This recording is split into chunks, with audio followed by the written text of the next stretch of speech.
speech. On behalf of all the grandkids, I just wanted to share something that I wrote for Zadie's 80th birthday, my freshman year of college. If anyone's counting, that was 7 years ago. Growing up, Fridays were always my favorite day. Fridays meant no school for 2 days, no homework for the night, and a great dinner waiting in the wings to take its star role for the evening. Not much has changed since I've entered college. I'm still growing up. Fridays are still my favorite day, but there's definitely something missing. Back in my Hillel days, nothing got me through a dreary week better than the knowledge that on Friday, Zadie would be picking me up from school. Zadie always had a knack for being exactly where I needed him to be.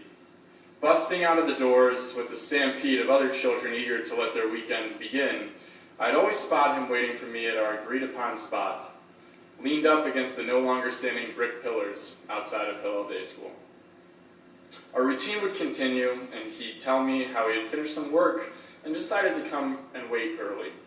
But it was okay because he had brought his newspaper. On the walk back to his car, he would try to convince me to ride in the front seat, but ever fearful of my mother, a fact that has not changed, I would always decline kindly, and in no time we would be back at the house. With a clink that only a masterfully placed ping pong ball makes against a windshield, I knew I had arrived at my second home.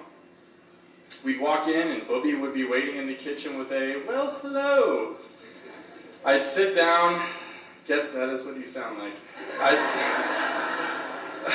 sit down, get something to drink, and tell them about my week. After some light snacks, Zadie and I would head out to the backyard with a box full of sporting goods. Those afternoons spent kicking around the soccer ball, playing catch, and attempting to hit all of Zadie's wild pitches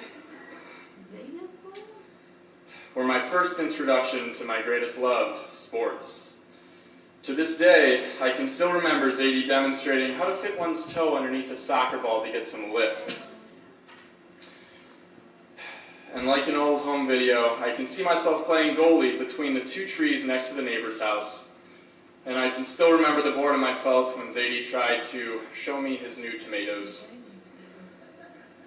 While these hours in the backyard may have seemed like a minor event in his Friday, Zadie never let on to that. Always full of enthusiasm and helpful tips, Zadie would coach me until dinner time. Did Zadie really know how to play soccer? Or baseball? Or football? At my current age, I can answer that question with a definite no. But that's not what's important. Zadie, without these afternoons in the backyard, I truly believe I would never have valued sports the way I do today. The skills you taught me over the years have been invaluable, both athletically and intellectually. You've shown me through your lifestyle to never give up, to always work hard, and to be an honest person.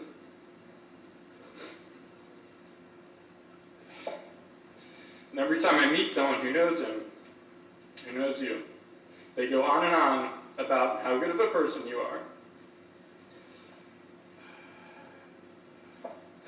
While my parents have had the most time molding me, I would not be the person I am today if it were not for you and Bobby. From the bottom of my heart, I thank you for everything you've done for me.